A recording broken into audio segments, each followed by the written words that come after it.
Are you preparing for your first VEX IQ competition? Or maybe you just haven't been to a competition in a while? Well, hopefully this video will help, because I'm going to walk through the process all the way from check-in right to the award ceremony. So let's jump in. For this video, I attended 2 events in Connecticut put on by my amazing fellow event partners in the state.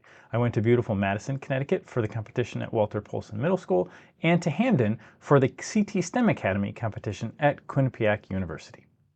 Competing is so much fun, but first, let's start out with the basics of arriving at the competition.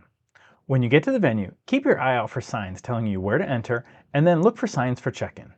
It's really important to check in immediately when you arrive. If you're running late, call or email the event partner or send them a note via the event page at robotevents.com. The competition can't generate the match schedule until they know for sure which teams are definitely showing up. So if you know you aren't coming, please contact the event partner as soon as possible, even if it's the morning of the event.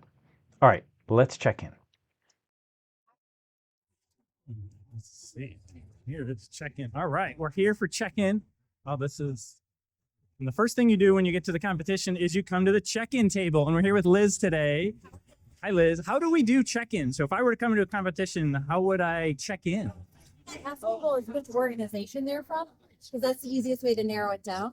And then the second question is, what's your team number or your team name? And then we can check you up and make sure that you're registered so that we can put you on the schedule. Got it. So we want teams definitely to know their team number.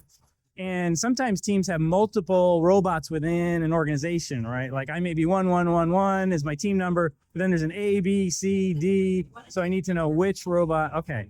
And so as long as I know that, and I should check that out beforehand if I come to the competition with that. And then do I drop off notebooks here? I can. In this competition, we're collecting notebooks right at the registration table. And sometimes there might be another spot, but you can ask at registration. Perfect. And then you tell us this is where the pits are. You would tell us kind of generally where the pits are. I've heard there's a map for where the tables are, but this one has labels on every table, so you can easily find your team. Awesome. Anything else people should know? Oh, the snacks and the food. Oh, yeah. Sometimes you pre-register for lunch, which we've done at this competition. Yep. Sometimes there's just food available for purchase, like lunch food, like pizza and things like that. And when it runs out, it runs out. But there's also like snack tables. It's not open yet. Oh, yeah. There's usually always snacks and drinks for purchase, no matter what. And it's full lunch and food. Nice. Awesome. Thank you. Once checked in, you can find your pit, which will be your team's headquarters during the competition. This is probably the biggest difference you'll see from competition to competition. Even within the state of Connecticut, some competitions have the pits in the same room as the competition fields, some have them in a room down the hall, and some will even have pits in classrooms. And some have a mix of all 3. Either way, you'll find your team number in the pit area. This is where you can set up shop. Your pit is the spot for working on your robot between matches, and it's a great way to meet and mingle with other teams at the event. Often there will be practice fields in the pit area as well. Take advantage of this to test out ideas and any robot fixes you make during the competition. Next, you'll need to get your robot inspected before you can compete. You'll need to take your robot to the inspection area. Make sure one of your adult coaches comes with you because they will need to sign the paperwork. Okay, let's go through inspection. All right, now we're going to go through inspections. Let's see what it's like to walk up to inspection. We're here with Karen today. Karen, I have my robot. It's kind of simple.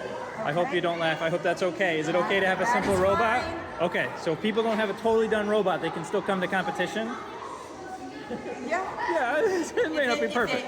As long as it passes inspection. Okay, yes. So what happens when people show up for inspection? I read through the inspection checklist with them, and the big things are making sure it fits, and that it doesn't expand beyond this, that they have one robot brain, one radio, and one controller, that the controller and the robot are communicating, the firmware is up to date, and that they're all VEX IQ parts.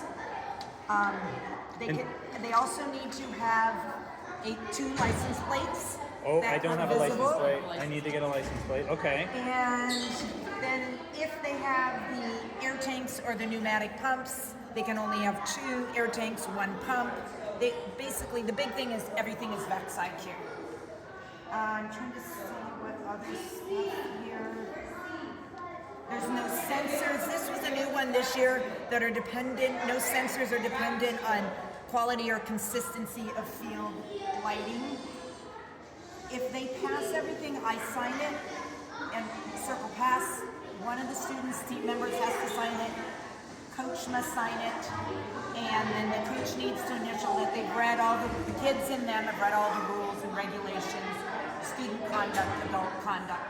The biggest problem I've seen are wires go out past the sides here, and then that means that it's too wide, and often because those can connect or catch somebody else's equipment and disqualify them.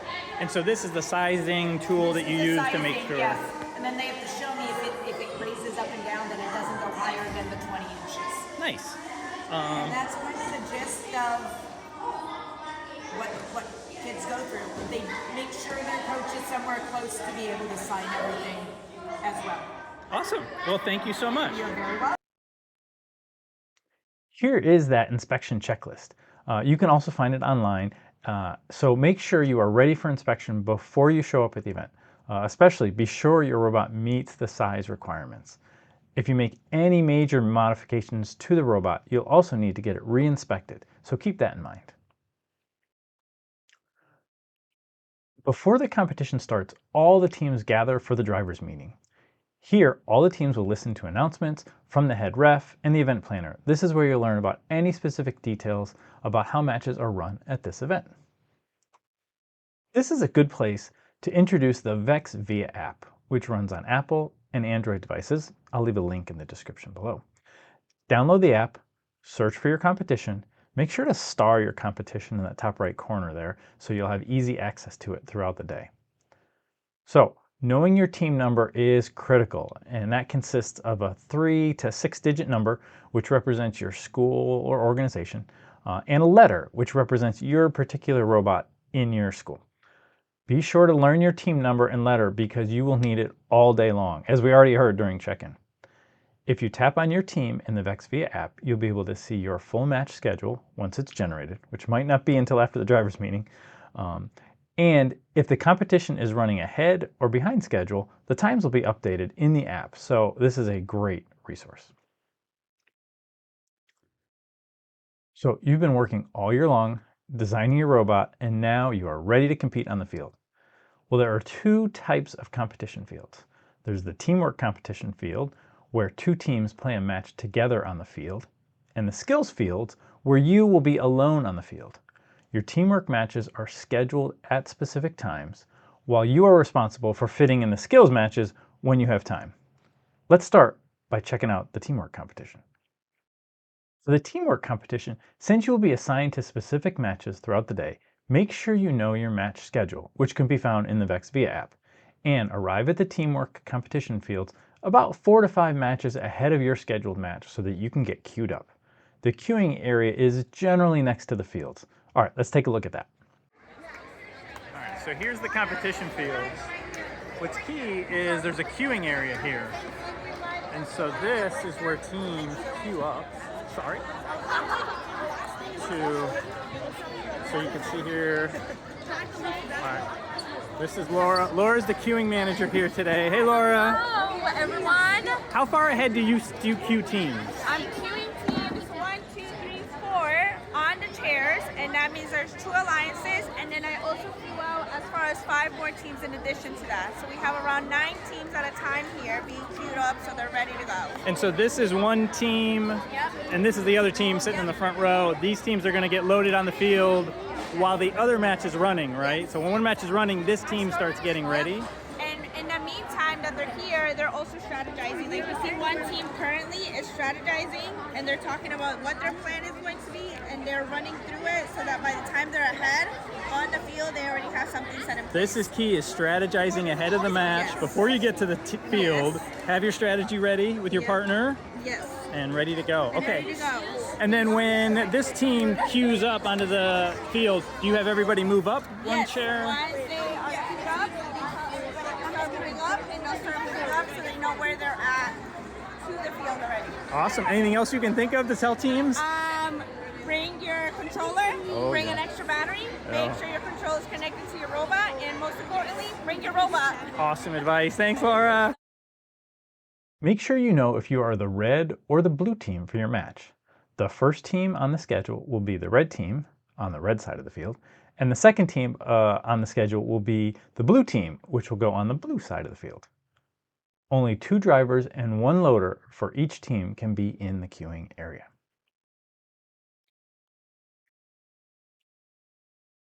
After you've moved through queuing and moved to the competition fields, we should talk about how the matches are played. There are generally 2 teamwork fields at all competitions. The current match is played on one field, while the teams in the next match get set up on the other field. When the current match is finished, the refs move to the other field and run that match. So, when the queuing crew tells you that your field is open, you can go to the field with your alliance partner and place your robot on the correct side, either red or blue. Drivers and the loader need to stand on the side of the field, so it's on the sides of the field. The refs will stand on one side and then the audience will be on the last side. At this point, make sure your robot is powered on and make sure the controller and robot are both working, because once the match starts, the timer won't be stopped for you to turn on your robot. The ref will ask you if you are ready, and once you are, the 3-second match countdown timer will begin. Once the match has started, you can't stop the match again. If something is wrong and not working correctly on your robot, you can put your controller down on the field and go get your robot. Once you fix the problem, you have to put your robot back into a valid starting position before picking up your controller again. Also, be sure to remove any scoring objects from your robot before starting to drive again. Now, while the match is 60 seconds long, no driver can drive for more than 35 seconds. A sound is made at 35 seconds left in the match to signal the start of the driver switch period, and you must pass your controller to the second driver before the next signal at 25 seconds left. When the buzzer goes off at the end of the match, you must stop driving your robot, and it's best to put your controller down on the field so you don't accidentally move your robot, which would result in a violation. At this point, wait for the ref to score the match on the tablet and check to make sure that you agree with the score, as this is your only chance to question your score. Once you walk away from the field, the match score is finalized. Now, at some competitions, you may be asked to reset the field for the next match, so do that, and that's super helpful. As a reminder, be courteous to the queuing staff, refs, volunteers, and other teams as robotics competitions show some of the best sportsmanship in all of sports. There are very often sportsmanship awards given out to the competition, so judges and refs are looking for teams that exhibit great sportsmanship. Lastly, don't get frustrated if you have a bad match where things don't go as you expect. That's going to happen. Some number of your lowest scoring matches, depending on the number of matches played, will be dropped, so it's nothing to worry about. First and foremost, have fun out there.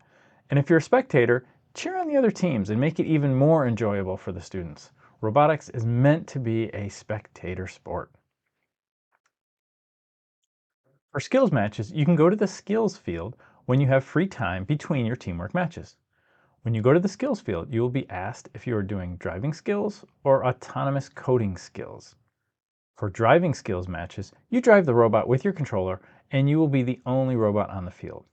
For autonomous coding skills matches, you will run the code that you wrote for the robot. No driving is allowed at this point.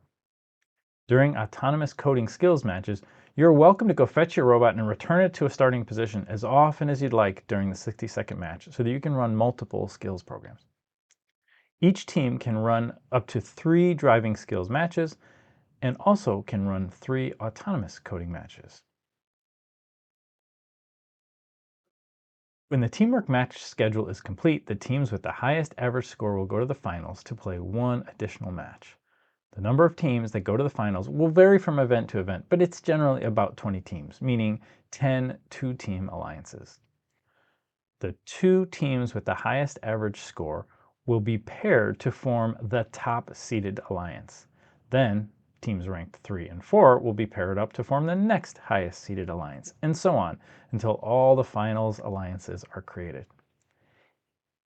Each alliance in the finals will play 1 more match to see which alliance can score the most points. The lowest seeded alliance will play the first match, followed by the next lowest seed, until the last match of the day is played by the top seeded alliance. The alliance with the highest score in the finals will win the Teamwork Challenge Award. After the finals matches are completed, there will be a short awards ceremony where the trophies will be handed out. The awards will generally vary from competition to competition, but there will always be a teamwork champion awarded to the alliance that scored the most points in the finals, a skills champion, which is the team with the highest combination of driving skills and autonomous skills scores. There will also be judged awards, like a design award, an excellence award, or the judges award. I won't go into the details of judged awards in this video, so it's worth checking out all the resources from REC on roboticseducation.org. Well, I hope this is helpful in knowing what to expect at a typical competition. A special thanks to my amazing fellow event partners here in Connecticut, especially Laura Juarez and Dan Grenier, who put on top-notch events here, and all the volunteers for letting me record them. Well, have fun out there at your competition, and good luck.